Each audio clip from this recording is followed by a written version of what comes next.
أعوذ بالله من الشيطان الرجيم. بسم الله الرحمن الرحيم. والطور وكتاب مسطور في رق منشور والبيت المعمور والسقف المرفوع والبحر المسجور إن عذاب ربك لواقع ما له من دافع يوم تمور السماء مورا وتسير الجبال سيرا فويل يومئذ للمكذبين الذين هم في خوض يلعبون يوم يدعون إلى نار جهنم دعا هذه النار التي كنتم بها تكذبون أفسحر هذا أم أنتم لا تبصرون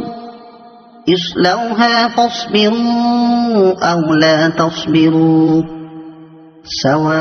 سواء عليكم إنما تجزون ما كنتم تعملون إن المتقين في جنات ونعيم فاكهين بما آتاهم ربهم ووقاهم ربهم عذاب الجحيم كلوا واشربوا هنيئا بما كنتم تعملون متكئين على سرر مصفوفة وزوجناهم بحور عين والذين آمنوا واتبعتهم ذريتهم بإيمان ألحقنا بهم ذريتهم وما ألتناهم من عملهم من شيء كل امرئ بما كسب رهين وأمددناهم بفاكهة ولحم مما يشتهون يتنازعون فيها كأسا لا لغو فيها ولا تأثيم ويطوف عليهم غلمان لهم كأنهم لؤلؤ مكنون وأقبل بعضهم على بعض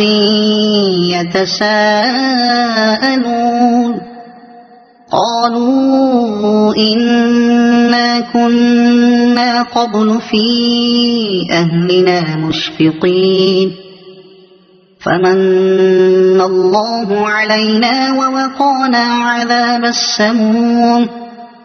إنا كنا من قبل ندعوه إنه هو البر الرحيم فذكر فما أنت بنعمة ربك بكاهن ولا مجنون أم يقولون شاعر نتربص به ريب المنون قل تربصوا فإني معكم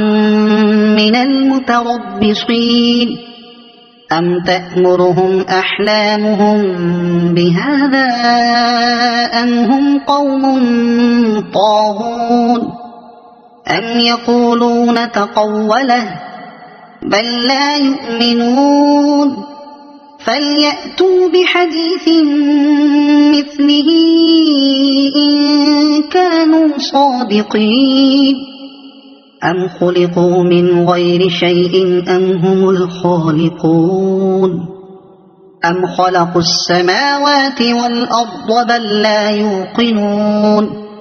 أم عندهم خزائن ربك أم هم المسيطرون أم لهم سلم يستمعون فيه فليأت مستمعهم بسلطان مبين أم له البنات ولكم البنون أم تسألهم أجرا فهم من مغرم مثقلون أم عندهم الغيب فهم يكتبون أم يريدون كيدا فالذين كفروا هم المكيدون أم لهم إله غير الله سبحان الله عما يشركون وإن يروا كسفا من السماء ساقطا يقولوا سحاب مركوم فذرهم حتى يلاقوا يومهم الذي فيه يصعقون يوم لا يغني عنهم كيدهم شيئا ولا هم ينصرون